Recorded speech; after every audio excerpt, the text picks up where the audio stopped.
Welcome to KIMEcast, where we break through and cut the BS in sports medicine, rehabilitation, and sports performance, and talk about how things really work. Welcome to KIMEcast. Tony Mikla, Russ Dunning. Let's get on with it. So last time we left off with a conversation about looking at research and our role with our KIME HPI, which is Human Performance Institute as a nonprofit entity, in the interest of helping youth and doing some research with the youth population, so we better understand this injury risk. One thing about our field is that for the entire duration of the existence of the field since the 1950s of physical therapy, it's been about rehabbing injuries, and that kind of led us to a time where, well, if we see all these injuries, we should probably start preventing some of these injuries from happening. And it led to this whole amount of work that was tremendous, really, actually, in the late 80s and 90s. There's quite a bit of research being done on this topic because we see this huge prevalence of injury, especially with female athletes, and the ACL was a huge transition. As females got more involved with sports, we saw their injury rates were 6-7 times that of men. That was super alarming. The downside is, besides that literature that was reviewed and research that was done, and even some programs that were somewhat put in place and somewhat executed over the last 30, 40 years, we're not seeing a huge reduction or improvement in the problem, which begs the question as to, are we looking at the right things? Mm-hmm. And have we done enough? Obviously not. Have we done something in the right order to try to resolve this problem or reduce this incidence? Yeah, exactly.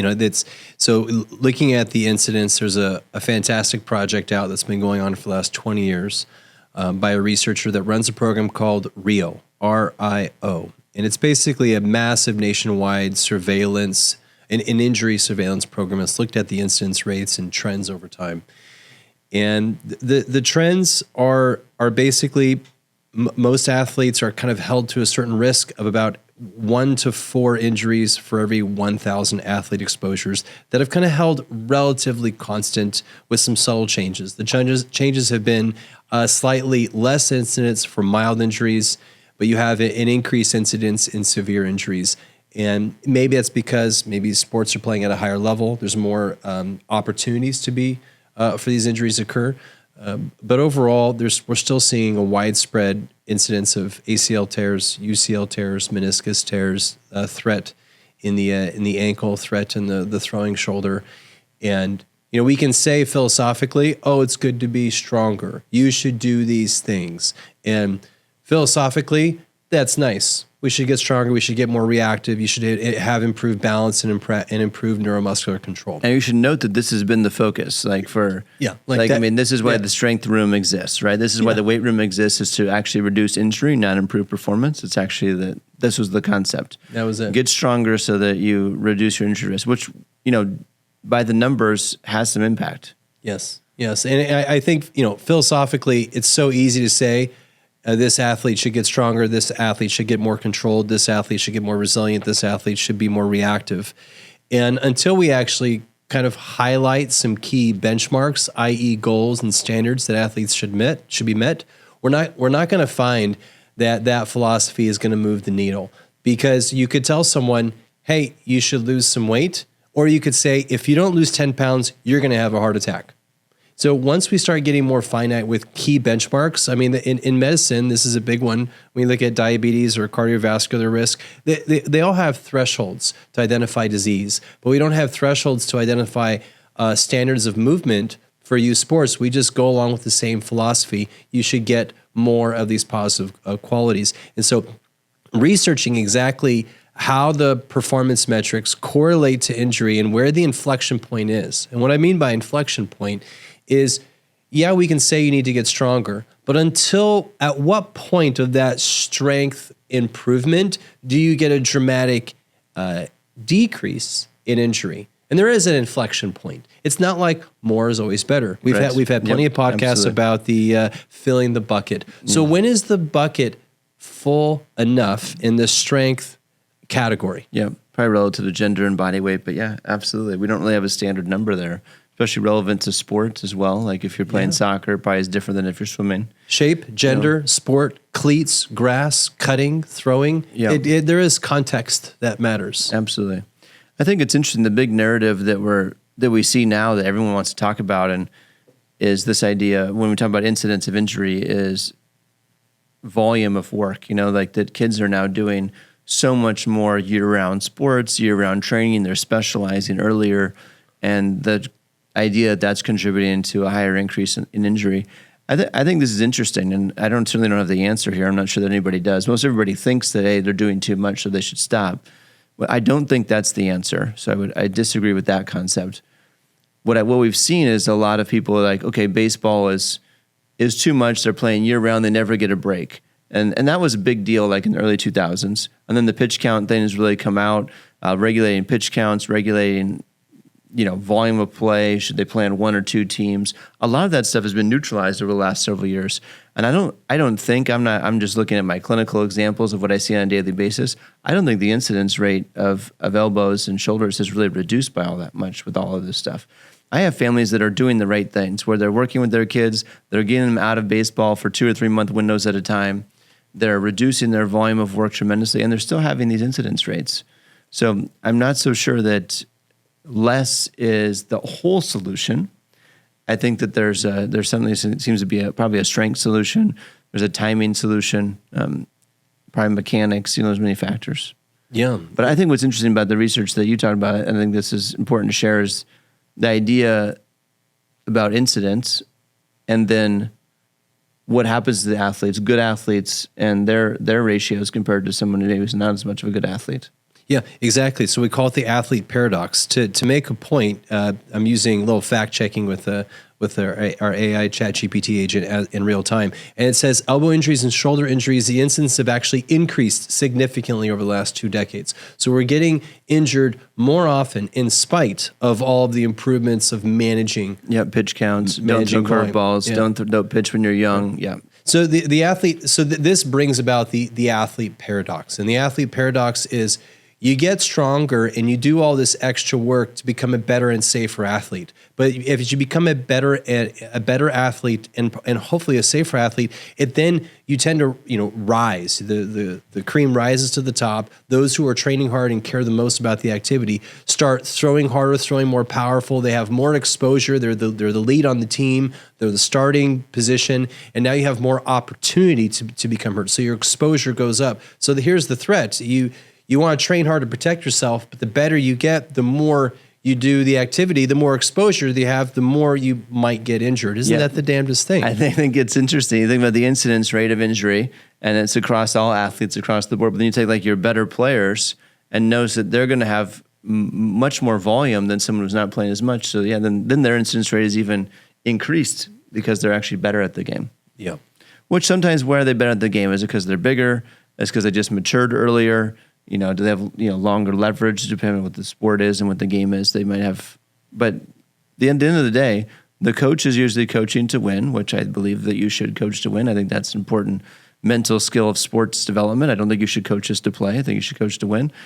And when you coach to win, guess who's going to play? Mm-hmm. The guys that are better. I mean, they increase your chances of winning. Mm-hmm. So if you've got an athlete on your team that's effective, you're probably going to start him. You're probably going to play him more. You're going to have the inclination to want to put him in the game to have an impact on the game that's positive in the nature of your team. And by doing so, just that nature of doing so, that human nature, he is exposed to more reps than somebody else and therefore more at risk. Well, I think, as you say, the play to win, I think there's unfortunately 2 values that one will hold priority and one will be second. You can either play to develop or play to win. Mm-hmm. And they're not the same. And playing to develop oftentimes looks at maybe 80% of your skill and getting really good at what 80% feels like, and you kind of get better at doing the activity. When you play at 100%, you're trying physically your hardest. And when 14, 15, 16, 17, 18-year-olds try their hardest, their form breaks down. Whether you're talking about cutting or you're talking about throwing, whenever you do anything really ballistic, when you try 100% and you have not have a fully formed, functioning, great body yet, as you get from 80% to 100%, you're going to break down. And I think that's the struggle, is playing to win can definitely increase the threat of this by that simple nature that you tend to do things in a funky way, whereas a 19-year-old trying their hardest is going to be just flat out safer. They're going to have healthier patterns to rely on. I think that's difficult. No, totally. That idea of max effort. I think that was always something that I think comes through in the clinic that we see is when people are giving max effort, they're more likely to get hurt, right? They're pushing it all the way to the end of this 100% that you speak of. So I agree. On that note, I would say I think the playing to win is important. I would say that perhaps we play to win too often. But I don't think it should go away because I think that learning how to win and learning how to compete is an important part of the game, even at somewhat young ages. I think you can get over the top with it. I think if you're playing to win 4 times a week, that might be a little bit much. So I think the developmental cycles need to be longer prior to your highly competitive phases. What do you mind take there? But you could certainly argue that maybe play not to win until later on and do further development. That's common in Europe. So in European training and with the soccer academies, they're doing a lot of developmental work with their athletes. They only put them on the field in highly competitive phases during short windows of time throughout the year. So maybe a spring and fall, and then they do a lot of developmental work in between. So they still have this balance of high competition at times, but developmental work for prolonged periods in between as a strategy. Well, as going back to that stat, that the incidence has been increasing for severe injuries. Clearly, we don't know. Clearly, it's not figured out. No one, the only coach that has this figured out is the one that doesn't have has reduced injuries relative to the average of what's known, and that's hard. And I think no matter what sport, if you're talking about. If you're cleats on a field, you're thinking about ankles and knees, particularly the ligaments of the knees. And if you're talking about throwing, you talk about the shoulder and the elbow, and just maybe to some degree, the back. And then you have the contact injuries, which the football and the rugby and the wrestling, those are prolific. So once again, how strong, how athletic, how reactive, how balanced, how controlled. If we knew that, at least we'd be able to slow athletes down during the developmental phases to protect them from themselves. And we don't know that. All we know is more is better. And that's not good enough for parents, nor coaches, nor athletes. You can't just say, oh, you need to get stronger. You need to have decisive goals, or else it's very hard psychologically to feel like you need to go in this direction until I say otherwise. Like, well, how would you validate success? We all need this goal. When you look at the data here regarding increased number of injuries, is that increased incidence? Or is it just total number of increase? Like it's because obviously the number of people playing sports has gone up tremendously. It's not just number of injuries; it's increased percentage of incidents, right? Yep. Incidence rates. It's more dangerous to play sports these days. Now I'll say we have a lot more comp sports. So your average baseball athlete right now is playing competitive baseball, whereas 30 years ago the average baseball athlete was playing recreational baseball. Right. Totally. So I think there's a big shift. I actually wonder this in a lot of clubs. What's the balance of recreational seasonal athletes where they only played for 3 months and they stop versus the athletes that will play for 10, 11 months that will have some kind of travel component and strong tournament play? And it's tough because it's, a lot of times the families are driving this where it's like, hey, if this kid is not going to play on this team, he's not going to get enough reps in, then I want to move him to another team where he's going to get more reps in. So they're constantly chasing the games, constantly chasing the competition, and the families and the athlete oftentimes don't want to put in the work or be patient about letting the development process occur. Yeah. We see that consistently across club sports and even the rec sports for that matter. I think it takes moving to play more. It takes, I think, a lot of trust for a parent, practitioner, and doctor to influence multi-sport play, knowing that they might not be that great at age 8, 9, 10, 11, 12, 13, 14. Because that's really what you sacrifice. You sacrifice being the best on the team, on the best team in the area. You sacrifice that for the sake of being a multi-sport athlete, for the sake of health, future development, longevity, growth, and just great development. And I think that might be one of the biggest changes over the last 20, 30 years is we just have, frankly, a lot more competitive play. Yeah, and a lot more specialization, right? This whole conversation of do we specialize too early, wins the time, all that kind of stuff. We talked about this at one point before, is that this idea that specializing early clearly seems to be not probably the best interest of athlete development. Although the argument here is that if you don't get good enough at the skill of the sport, then you get passed, and then you don't make continue. the teams. You don't make the teams. When you get into high school for sure, or even junior high, you start not making the teams, and then you just now you merge your way out of the sport. You may have been athletic enough to participate, but you weren't skilled enough to participate. Right? Yeah. So because of the high levels of competition. Yeah, this is the threat of suburbia that's next to an urban market, for the greater Sacramento area or the greater Reno area or the greater Las Vegas area, and these kind of like regions, they can be highly competitive, even like, let's say 30, 40 miles away from the urban center. It's going to be insanely competitive because of the draw. You get a massive draw of, 1 to 2 million people that can play that activity. Mm-hmm. And what that means literally is you can't do recreational sport through grade school and then go into high school and plan on playing on the team. That will not happen. Yes. No way in any sport can you do that unless you are a superstar and God built you that way. Yeah, and that's the 0.1%. Yeah. So I think that's the hardest part is this. I think that's led to the incidents. That's the biggest threat we have. Yeah, for sure. I mean, we're in an environment too, just to clarify what Russ is saying here, is we're in an environment where the league that we're in the suburban area that we're in, all these schools are elite, like Division I, highly competitive schools. The conference is probably the best conference in California. The football team won the state championship 5 out of the last 10 years. So there's a tremendous amount of talent in these very, very large schools, like 2,000 to 3,000 students in the school and high school. So to walk in that environment and play is not possible. So then we see a lot of derivative of people saying, well, okay, I'm going to go to a smaller school, go to a smaller Division II, III, or a charter type school environment, and go to play there, which is, I think that's tough on the athlete in many ways. It's a great opportunity to play, but certainly a change of friends and change of exposure and what they're used to from an academic standpoint, but that's neither here nor there. So the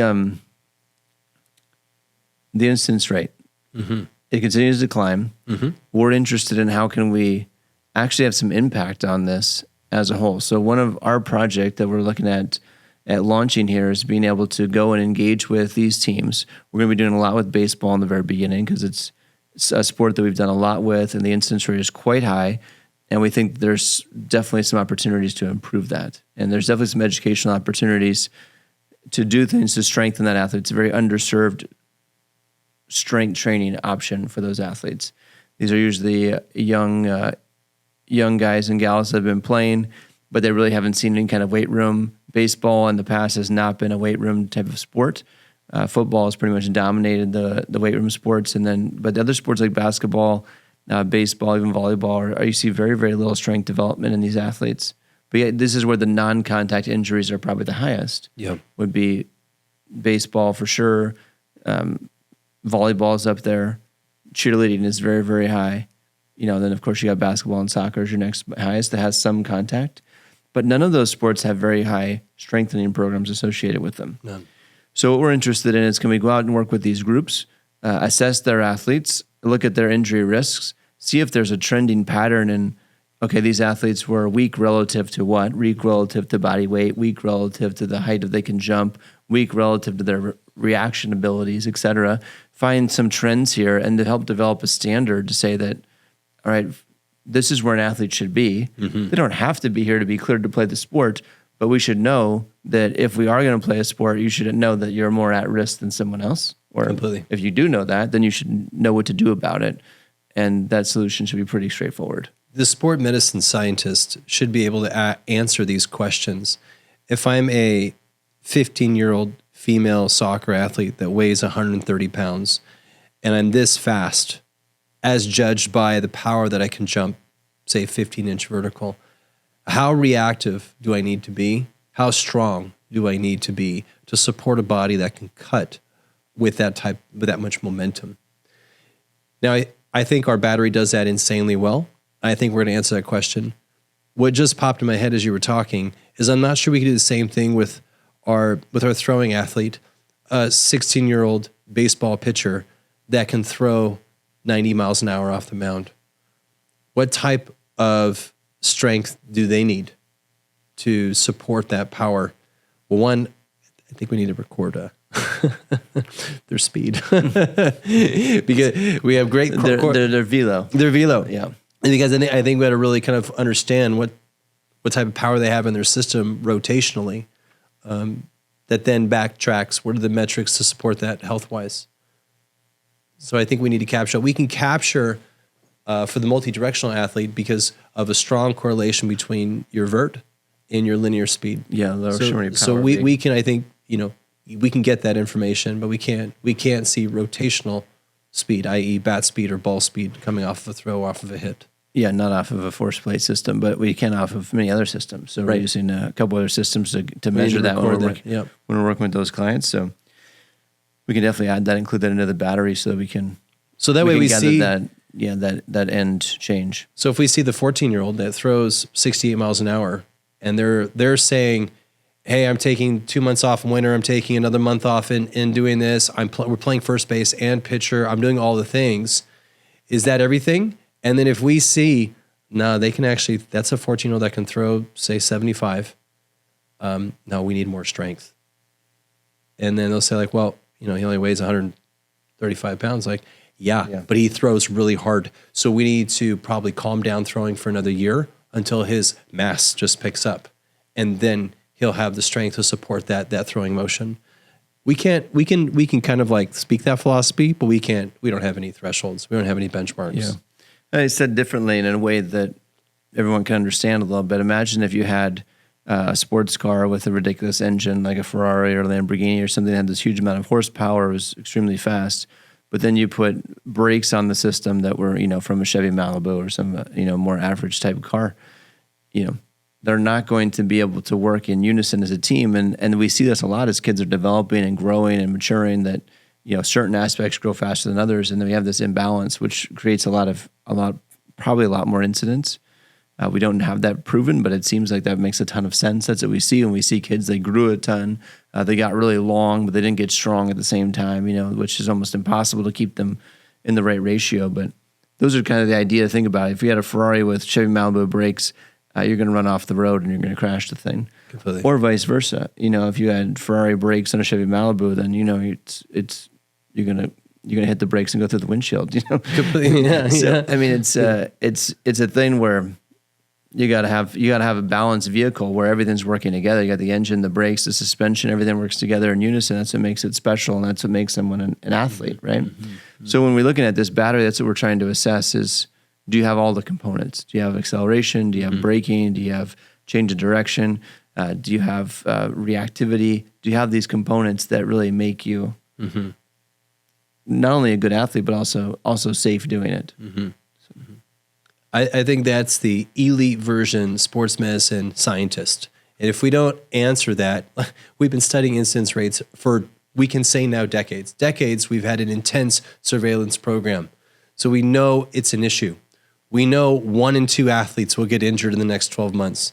We know of those injuries, half of them will be moderate injuries and 7% of them will be severe injuries. We know that, and the incidence is actually upticking. Now, how about that? We know that. Let's influence it. Let's set some freaking standards rather than just with the same old philosophy. Yeah, Johnny, I just think you need to get a little stronger. Really? Is that as good as we can get with? Or you need to play less. Either get stronger or play less, or only do the team for so many months or whatever it is. Like those are things. Those are philosophies we've been using for a while. Mm-hmm. Don't throw as often. I think it's much more particular than that. How strong should they be? How often should they be throwing or doing some sort of high max effort? That would take some guts to say to that amazing kid that loves a sport and say, I don't want you to throw hard for the next 3 months while we get some mass, get stronger, get in a program. That would take some guts, some cojones. But what works though, what we have absolute proof of time and time again, I think that the data on this is insane, is when that does happen, when someone tears their UCL, and then we don't allow them to throw for 4 months because they've gone through surgery and we repaired it. And all we did for those 3 out of the 4 months of the rehab was strengthen the snot out of them. Mm-hmm. Mostly a lot of lower extremity on the first month, and then we started building the arms back in, on month 3 and 4, and we really build that. I mean, a lot of times these guys, our goal is to gain 10 or 15 pounds of muscle during this process, not just the 4 months, but during 6 to 9 months. So as they build back to throwing, they're stronger and they throw harder. So the data is quite clear. The guys come off that UCL throwing harder than they did prior. And the exact process is that they were shut down hard for at least 4 months, maybe 5, and then started to bridge back into a throwing program and actually came back better than they were previously. Now, the thing about that is the only guy who tears the UCL was already good. Sure. That's right. They have the mechanics down. They're able to whip the arm faster than most humans on the planet. Yeah. They throw so hard, they hurt them. They broke themselves. So they're overpowered, which is the whole point. Kind of like the ACL that tears itself, just running down the field and you go to stop, boom, and you tear it. No contact. You're overpowered is the thinking. Then you weren't able to control that velocity. And that's where the problems lie. But what exactly is that metric? What exactly is that number? That's something that we want to search to find and expose. And as we can kind of see that trend, I think that hopefully we can be able to give people not only the right exercise and progression and stimulus to do, but know exactly what set some goals. Say, hey, this is the standard. Hit this. Let's train to it. Yeah. Because then any coach in any sport can run a system and say, hey, here are the standards to meet during this off season. And if you don't meet that, that's okay. I'm just not going to play you that much because it's unhealthy to do so. And that's can be tough to do it for the starter. for the fastest and most powerful, if they have not met the grade to be as strong as their system should be, the coach is going to say, for your own safety, I need you to do this. And I'm not going to push you hard until you get these metrics. We actually did this. We did this, what was it, 5 years ago maybe? Where we did this with the baseball team, where velo programs were all the craze, right? So the high school baseball team. And they wanted to implement a velo program. Everybody was using a drive line methodology, doing weighted balls. And it was like a 3 or 4 month velo program.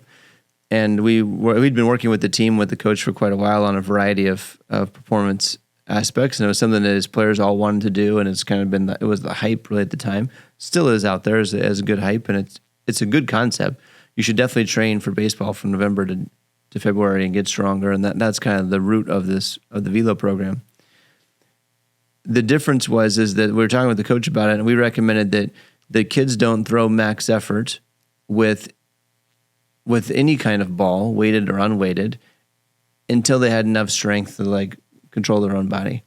So we tested the team. There was about 60 guys between JV and varsity that we tested through the process, and we identified about 3 or 4 guys in doing that testing that really didn't meet the standard that we had set at the time. To do the velo program, because we knew that they were just going to try to catch up with their buddies and throw harder and be ready for their buddies, but their frame wasn't really established yet in the process. So we actually held a couple guys back from the program, which was quite painful. It was hard to do, and it felt difficult. And it's like giving a kid like an F on a test. You hate to do it, but at the end of the day, it was probably the right choice for them. And then of course we have a lot of parents that are very concerned, like, why do you not letting him? The coach is like, hey, if they say you can't participate, then you're out of the program, until you can get back in. So in these cases, we put the kids through a training program that was another month, got them up to speed, so they did pass the criteria and the tests, and then got them into the program. And I think they're all the better for it. But that was very, very difficult. We got quite a bit of pushback from the parents for sure, and the athletes were like stunned that they didn't qualify, because it's like, why would I not qualify? My friend qualified. Like, well, you're different. You weigh a different amount. You're not as strong as they are in a certain way. Yeah. And as a result of that, you really are unprepared to deal with it, which increases your risk. Our philosophy here is that increases your risk of injury tremendously, which is if we put you in that position, you'd go back and train hard, but you'd be doing the wrong things. Yeah, I think a critical part is of that whole journey was putting a line in the sand. Yeah. And saying, here is our line, which we're going to stand behind. And, for all the practitioners that are trying to be more research-minded, looking at this research of how strong athletes should be to keep them safe, there's a lot of, it's a lot of research where the N is 20 college athletes. There's a lot of research of questionable power. You know what I don't like? I don't like research that's almost too clean. I don't like when the confidence interval looks perfect and the power looks perfect, and yet I look at the N, it's an N of 18, men. Yeah. Average age of, I don't like it if it's clean research, too tight and easy, because that's not life. Life is chaos. And I think we need to start looking at research that is the exact opposite of just your college athlete that has more or less a uniform build and uniform strength and one gender. We need to start looking at more of a chaotic research environment, which is that's why I love the Rio program. Yep. The Rio program is purely incidence. Yep. It's not looking at so many other things of how the body puts itself together. We'll call them performance metrics, but they could be symmetry scores. They could be dynamometer readings. They could be they could even get deeper into menstrual cycles for ladies, or looking at the pre to post pubescent growth curve. I think this is a chaotic environment, and if we don't embrace that chaos and finding some meaning and not be afraid to draw some lines and pressure test those thresholds, then we're going to continue to watch the incidence rise and just react to these severe injuries. Yeah, that's what you see. I mean, obviously the research is mostly done by collegiate professors, because that's part of their contract to be a professor, so they have to do research and conduct it, and they're supposed to publish a certain amount of things every year, whether they be good, bad, or indifferent is obviously up to them and their choice. So it's really common that they get a couple grad students together, and then the easiest thing to do is, look in your own backyard, go to your college campus, work with the athletic department, work with the common population there. Everyone's between the ages of 18 and 25, and you research that cohort, which is the most heavily researched groups in the world. And we see small sample sizes, like less than 20 people, less than 30 people, like crazy throughout most of our version of healthcare, mostly through rehabilitation for sure. Lots of studies about ultrasound or electrical stim or pain management or exercise or you name it, that are really small groups, like 15 to 30 people. And when you look at real exercise physiology research, and look at the human body, those sample sizes are a joke. I mean, there's absolutely it may give you an idea or like a perspective, but it really shouldn't give you anything concrete whatsoever, because you need a sample size of over 1,000, 2,000. Yeah. And some people justify the research. Well, that study was done 10 times with 30 people, and each time it produced the same result. It's like, well, that's interesting, but it still is with a very small age range and probably limited activity level, specifically like, hey, these guys do certain activities. And the second it's college athletes and not high school, I think you've taken your population and dwindled it down to a really small cohort of either academically sound individuals or very athletically sound individuals. If you made it to college, whether it be JC or D1 or D2 or whatever it is, like they made it to that level, which is a very small 1% of the group, right? Completely. So by then you're really narrowing your focus, where we're interested in taking a very large group of high school people, which is going to be a very average athlete, some mediocre, some excellent, some below the level. But you get this big cohort, and then we start looking at data and trends of a larger group, and we'll actually hopefully see some facts come through. Completely. That's it. That's youth sports to me. College sports, let's just call it adult sports, because they're adult bodies that are the 0.1% of the total athletic makeup. Absolutely. That happen to be special enough to play at an elite level. Regarding any college, any division, you're already very special in that category. And to get more affecting the total population, we have to look at a different cohort. Yeah, absolutely. And especially what's interesting about this is, as you think about this field of whether it be strength conditioning or high-level sports medicine, the more advanced the sports, like the more advanced the athletes, say we get to like a professional level, professional football, like NFL, for example, strength conditioning is very, very different than college strength conditioning, and it's very, very different than high school strength conditioning. At the pro level, the player really is in charge of 90% of the work. And the strength coach's job is to keep the player healthy, not really improve performance. The guy got there for a reason. Yeah. Now, if the guy wants to work on a specific thing, or he wants to get a little stronger, or lose a little bit of weight, or do some of these very particular things that can flex the needle with the position he's playing, then the strength coach really works very, very intimately with him. It's a special job, but it's not a development job the way that it used to be in college. Now with college changing and the NIL situation where athletes are moving from program to program, and there's very little consistency, for a 4-year period, Yeah. you don't see development. Yeah. So now the last frontier of development is back at high school, which I think is a fine option. Yeah, I think I'm sure you said it different ways, but now college athletes are paid. As soon as you get paid, there's a lot more risk for the athlete to do some aggressive lifts that in the weight room, so I think the athlete's going to have a lot more empowerment to kind of more or less do their own thing in college ever before. But there's always a conversation at the college level. This has been going on for 20 years easily, where at first the college strength conditioning program used to think we're really helping the athletes, and then it became more obvious that basically recruiting was what was driving a lot of performance, is that you bring great people in and they do amazing things in the weight room and amazing things on the field, right? Mm-hmm. And then then it became some talk as like, if you're really reflective as a strength coach, that you might look and be like, man, I don't even know if I'm hurting or helping our people. Mm-hmm. Because they come in so gifted, like maybe they could be 10 times better than what I'm allowing them to do based on the programming I'm giving. Yeah, they're getting better under the program and guys are getting more successful, but you don't know why. Mm-hmm. Maybe they're getting just better despite your poor programming. Mm-hmm. So it was really difficult during that phase. And that's always been a question that's been asked of strength coaches. And if you're really objective and reflective, you would ask that same question of your program. Am I really getting atypical results? Or could this athlete have gone anywhere and got these results? Or could have just done it on their own and got the even better results potentially? These are questions we don't have answers to, but the reality of the conversation. So back to this idea of training these high school guys and developing these athletes at a younger level. It's super exciting to be able to give them a better foundation. I really think it's the last frontier. We can have an impact on these people and set them up not only for next level sports if they play it, but most importantly, to take care of their body for the next 60 to 80 years of their life, Mm-hmm. Oh, I think that's a special part of this whole thing too, is by setting appropriate benchmarks, we're just rewriting the blueprint of how the body works. Yeah, we can have baseball as a goal or soccer or lacrosse as a goal of like, hey, these are the benchmarks for the sport, but we're also teaching the blueprint of the body and how to find success with the body post-sport, just with health. So I think that's by far, I think the best win is it's not to achieve the best high school athlete.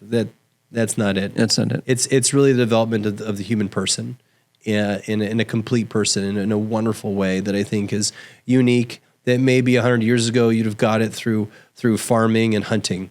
But we don't do as much farming and hunting anymore. So sports is it. Sports is what we got. Yeah, this is the modern hunter. Yeah, that's the activity. A farmer. I mean, at the end of the day, today's activity in the world, or at least in the United States, is not farming, and it's not hunting, and it's not being outdoors necessarily. There are few people that acquire that over time because they're kind of desperate for some sort of exercise or activity. And by no means are we suggesting these people have to be trained in the gym. That's not necessarily the answer by any means either. Yeah. But just how strong are they relative to themselves? And at what point is it good? At what point is it bad? Are they balanced, if you will? Finding some numbers around that data so we can hopefully give people a good plan where say, hey, you do pretty well, but this is a little bit off. And we found this trend that this suggests you're going to get injured if this is a little bit off.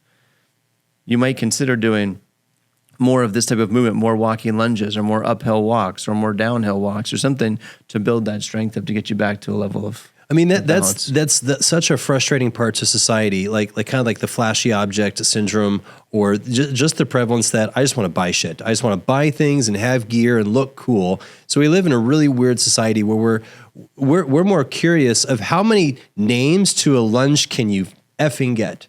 We have curtsy, Bulgarian, raise split, ATG, single leg, fighter at a diagonal, reverse front side. Like really? It's a lunge, but for some reason we need 30 damn names to the whole thing. But yet we can't say, here's how strong your lunge should be to play youth soccer or youth lacrosse or youth football. Or if you weighed 225 pounds, how long should you be able to sustain that position? Yeah, I mean, look in any gym and how much money is spent on shit in a gym and in a weight room, and really we can't actually answer how strong you should be. Isn't that amazing? How we've put the money actually more into gear, into putting cool things out there that look awesome rather than actually answering the question, this is how strong you should be. That blows my mind. That's how weird we are psychologically, is we'd spent billions, if not trillions of dollars on all this fluff, but yet we can't spend. I think our company is probably going to spend $200,000 or $300,000 over the next 5 years to study this. How can we not spend like $300,000 to answer this basic fundamental question? How strong should your lunge be to the 15-year-old? We can't answer that. We have a thought, we have an idea, but we don't have a threshold. And we don't have a threshold that points at an increased injury risk by set amount. Amazing, isn't it? I think that's speaking to how our own brains work and how we get excited and what we're curious about. But it's it just makes me think about the standards that we do have. You know, we have this presidential fitness testing is probably the most, largest of scale, pull up, push up, sit up, 1 mile run, and then a sit and reach, I believe. I love the idea, and it ticks me off how my kids want to desperately. All 3 of my kids are actually practicing this damn thing every evening because they want to pass it. And I'm like, can we please add some rolling pistols and deep squats? And I go to the stairs. I'm like, you have to walk the stairs in a lunge in a squat position. I'm like, because I love your test, but you guys are field athletes, so it doesn't matter as much as actually your leg strength. So we kind of flip that whole thing. The only thing legs is running and touching your toes, which doesn't. And the pull up is such a. It's so difficult. Like it's such an N of 1 out of 1,000, especially with girls. Like I know. I'm like, oh, I love it, kids. You're motivated. There's not a very good bell curve. The sit and reach, I'm sure, is a decent bell curve, and the mile run is a decent bell curve, and the push-ups probably is a decent bell curve. Yeah, but running a mile underneath 7 minutes speaks nothing to the strength you need to protect your ankles, knees, and hips in sports. No. Nothing. Said in a different way, the best runners underneath 7 minutes for a youth are actually not at all the safest athletes by any means. No. Oftentimes they're the most wiry and they're the most prone to get hurt if they actually play a cutting sport. Yeah. Yeah, because it probably was easy for them to run that fast because they don't weigh very much. Completely. They're tendinous people that like bing, bing, bing, bing, like a little jackrabbit, nice and thin and tendinous. Yeah. Not at all the stabilizing strength it takes to change direction. Absolutely. So that's the leg fitness test. So that one, like, once again, I love the motivation, but it pisses me off that it completely missed the boat on where people should be strong in. When was the standard written? I mean, and then Kennedy brought this out. Completely. And this has been going on for 40 years, right? So, good idea, needs to be revamped probably to be more currently justified, and some objective measures placed around it. It'd be better if they just did like a wall sit and did it for time or something. Mm-hmm. That would be a better test than sit-ups. For sure. Like how many steps you can do in a minute, I don't know if that has any relevance to anything else in the world. I think the exercise is kind of a poor choice, period. But well, it's also kind of a funky rolling sit-up where if you have a little bit more mass in your upper body than your lower body, it's actually a really hard test because you can't lift your legs up. It's like, well, if you're built a certain shape, it's really hard. It's really difficult, yeah. Whereas if you have a little more weight in your legs, it actually gets really easy in a hurry. So it's one of those weird tests where it's like we're all different shapes. It doesn't actually speak to the universal shapes of, whether you're an upside down pyramid, you're a regular pyramid, you're more of a diamond, you're more of an hourglass. We have different shapes naturally that our mom and dad gave us, and those shapes give us certain abilities. Yeah, definitely advantages and disadvantages. That's just mechanics. That's not even anything brilliant. It's just basic torque mechanics. Well, I think you think the same thing in the military is they have some standards, right, for the same tests basically: sit-ups, push-ups, pull-ups, and then the run, and then the run distances. Or the ruck or the climb. They'll pack it on with 30 pounds. But I believe that very rarely do they actually either punish or hold people back for struggling or not being proficient, and even someone who's very proficient doesn't necessarily get promoted either, right? Yeah. It's just kind of a thing. Let's see where you're at. Maybe they put them in different positions based on results. I'm not sure. Yeah. But it's the one thing good about all that is there's probably a huge standard of data of those populations, which is what we're after in a similar concept with some more objective things looking at relative to where we see the high injury risks. These high injury rates are happening at the knee, number 1, and then certainly at the elbow and shoulder, probably 2 and 3. And it's really not being addressed, despite all the effort and all the investment and all of the medical procedures and all of the, high tech ideas and treatment concepts that are coming out. They're not really on any kind of a basis of what's the standard? What are we shooting for?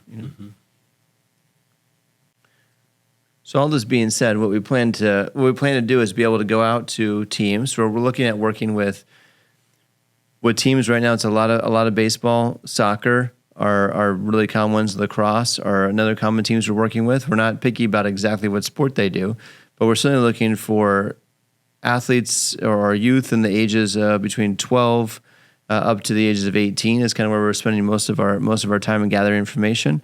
We're testing over 15 to 20 teams in this next month, which is not something that's unique to us. We've been doing this for quite a long time, but we're looking at it in more of an objective way, gathering a lot more data and looking to track this data over a period of time. So after we do the testing, we're looking to follow these teams on a monthly basis to measure injury rates and determine incidents based on that team and their sport and what they're doing. So if we could take that injury and then tie it back to what did we test and what did we find? Hey, someone got hurt here, they tore their ACL. Well, let's look back at the tests we did a couple months ago and see, was there any kind of correlated data? And if we see 5 people that tore ACLs and we go back and we look at our data, did those 5 people have data that was different than the other 1,000 people that we measured? And by doing this, we'll develop a trending consistency. So obviously the goal would be eventually to prevent that, but in the process right now would be in the data collection mode, would to be to learn this information, learn what's at risk, learn what's not at risk.